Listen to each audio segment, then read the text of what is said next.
ब्रह्मचर्य ठीक, मन एकाग्र हो जाएगा, देर नहीं लगेगी। तीनों का एक संयोग है। जब उपासक नाम जप में प्रीति करता है तो लोभ जपता है नाम का। जैसे आराम से बैठे राधा राधा राधा राधा राधा राधा राधा राधा राधा राधा, हो रहा ना प्राणायाम, नाक फुसफुस करने की जरूरत थोड़ी, ऊपर चढ़ा के लेकर फिर राधा राधा राधा राधा राधा, इससे प्राण सूक्ष्म होते हैं। और जैसे ही आपकी प्राणवायु लंबी खिंचेगी तो मन को भागने का अवसर नहीं होता। देख लेना, ये सब अभ्यास की बातें हैं। मन नहीं भागेगा। मन कब भागता है? राधा राधा राधा, बहुत प्राण स्थूल हो गए, श्वास लेने का समय बहुत कम है। वैसे देखो लोग पास बैठते हैं, आवाज आती है, ये स्थूल प्राणों का लक्षण होता है। ऐसे मैदा या आटा ऐसे लगा दो, एक भी नहीं उड़े, तब माना जाएगा कि आपकी प्राणवायु कंट्रोल में हो रही। ऐसे उसमें फर्क नहीं पड़ना चाहिए, वो हिलना नहीं चाहिए कण। इसका मतलब प्राणवायु आपकी सूक्ष्म हो रही, बिना प्राणायाम के भी हो जाएगी। सहज में हमने आपको प्राणायाम बताए हैं, पर करता कौन है? मनमानी करने के लिए सब तैयार है, लेकिन गुरुमानी कौन होता है? पक्की अनुभूति के हम प्राणायाम कह रहे हैं। खूब भजन में रुचि हो जाएगी अगर ऐसा करोगे। देखो राधा राधा राधा राधा राधा राधा कहते हुए अंदर राधा राधा जब अपने श्वास ले, कुछ नहीं पकड़ना, जितना भर पाए रोक लो एकदम। अब अंदर जपो राधा राधा राधा राधा राधा जितनी देर। अब प्राण व्याकुल हुए, छोड़ दो, राधा राधा राधा राधा। इसे आंतरिक कुंभक कहते हैं। बहुत भजन में सहायक है ये, बिल्कुल साइड इफेक्ट नहीं, कोई आपको इसमें प्रतिकूलता नहीं पड़ेगी। जैसे प्राणायाम में साइड इफेक्ट भी यदि आप सही गुरु के पास नहीं हो तो वो कहीं ना कहीं आप में रोग पैदा कर, इसमें कोई साइड इफेक्ट नहीं। ये अनुभव की बात, बड़े बड़े संतों की बात है। नाम जप करते हुए प्राणवायु भरी, आप स्वस्थ होंगे, आपका देखना शरीर चमकेगा। क्योंकि जब हमारे कितने ऐसे क्षेत्र हैं जिनमें व्यायाम ही नहीं हो पाता, उन यंत्रों को प्राणवायु के द्वारा आंतरिक सबको करना चाहिए। इसके लिए सब साधक सहज में नाम जप करते हुए ऐसे प्राणवायु रोक ली, व्याकुलता भी प्राणवायु निकाल दी, ये एक प्राणायाम। दूसरा निकाल दी, राधा राधा राधा राधा करते एकदम खाली कर दी और रोक दिया, भरा बिल्कुल नहीं। अब नाम जप करो, थोड़ी देर में एकदम प्राण व्याकुल हो, फिर नाम जप करते हुए लिया, फिर छोड़ दिया, फिर रोक दिया। इसे बाह्य कुंभक कहते हैं। ये दो प्रकार का कुंभक है, एक आंतरिक कुंभक, एक बाह्य कुंभक। और फिर शुरू करो, लंबी वायु श्वास वायु घसीटना, बिना रोके उसको छोड़ देना, फिर घसीटना। ये तीन ही आपको बहुत लाभदायक करेंगे, बहुत लाभ प्रदान करेंगे।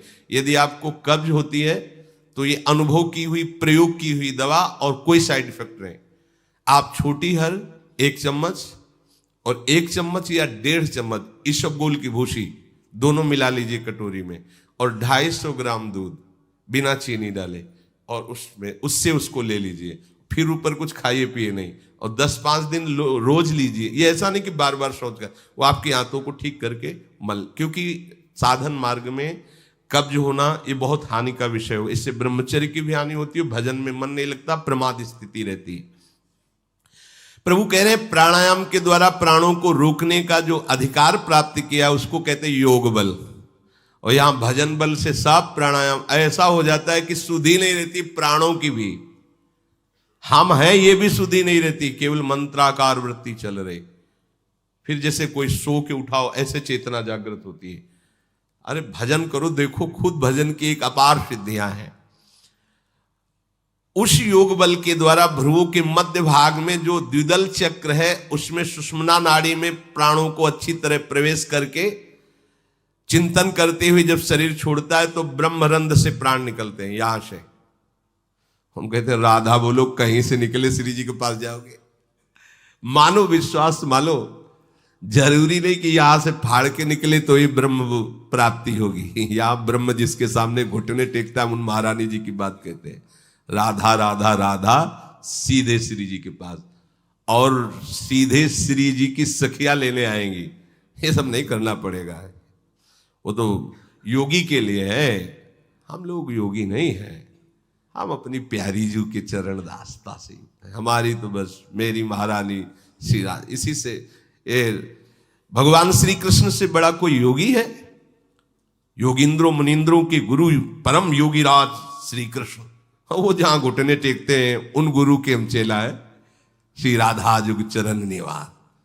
हमें योग योग, हमारा योग है महारानी जी, हमारा योग है राधा नाम, हमारा योग है लाडली जी की आरती करना, लाडली जी का श्रृंगार, लाडली जी का भोग।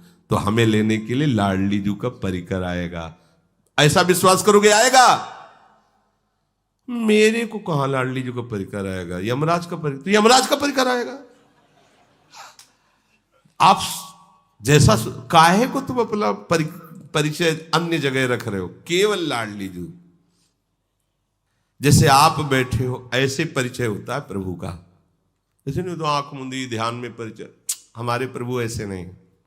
जैसे आप बैठे हो ऐसे परिचय, निहाल हो जाओगे। बस चुपचाप एक भरोसा ले लो, एक आश्रय ले लो। बड़ा कठिन है ये, 10वां द्वार फोड़कर प्राण निकलना बड़े दुर्लभ योगियों को, और जो योगिंद्रों मुनिंद्रों के लिए भी दुर्लभ है, वो प्रभु जहां कृपा की याचना करते हो, वो मेरी लाडली जो है, मेरी प्रिया जो है, मेरी, ऐसा आता है आपको हृदय में कि मेरी प्यारी जो है? अगर आने लगा है तो बहुत बड़ी ऊंचाई पर आप चढ़ रहे हैं। हमारी प्रिया जो है ना, प्रिया जो वही हमारी प्रिया जो ना, राधा हमारी स्वामी जी की बात कर रहे हो ना। अगर ये आ गया है ना तो आप 10वें द्वार के ऊपर भी चढ़ गए हो। यहां इसका मतलब ले रह जाता भैया, इसका मतलब ले। वहां योगी को तो मतलब है कि सुषमना से ब्रह्मरंध चीर के जाए। यहां स्थूल सूक्ष्म कारण का संबंध ही खत्म, नए चिदानंद रूप का सृजन। जो सहचरी बपुआ फोड़ने फाड़ने की बातें ले रह जाती। जैसे सांप अपनी केचुल का त्याग कर देता है, ऐसे रसिक अपने तीनों शरीरों का त्याग कर देते हैं। जीते जी स्थूल और सूक्ष्म और कारण और भावदेव सहचरी बपू से जीते जी श्री जी के पास रहे, तो फिर फोड़ने फाड़ने की बात ही नहीं रहती। ये हम आपको बड़ी सूक्ष्म बात बता रहे हैं कि आप हमारी श्री जी के आश्रित हो, राधा नाम ले रहे हो, बिल्कुल चिंता न करना। जहां योगियों की पहुंच नहीं है ब्रह्मरंध फूटने के बाद, वहां आपकी पहुंच होगी। बस राधा पराविद्या, ये 2 अक्षर से अपना संबंध जोड़ लो। अगर आपका गुरु मंत्र का ध्यान नहीं बनता तो सामने राधा नाम का ध्यान करो और गुरु मंत्र का जप करो। ये हम अनुभव की बात तुम्हें कह रहे हैं। अगर आपका पूरे मंत्र के ध्यान में मन नहीं लगता तो राधा और अंदर से जपो गुरु मंत्र, ध्यान में रखो राधा नाम, बस बेड़ा पार। देख लो मन को भागने की जगह नहीं, क्योंकि उसे 2 जगह फंसा लिया। इसकी चाल है, ये दुमुहा सांप की तरह सरकता रहता, कभी इधर कभी इधर। तो इसको हम 2 जगह फंसा देते हैं, एक तो ध्यान में और एक सुमिरन में। ध्यान में राधा नाम और सुमिरन में गुरु मंत्र है। अगर ध्यान राधा नाम का चल रहा और सुमिरन में चूक पड़ेगी तो मंत्र लड़खड़ा जाएगा।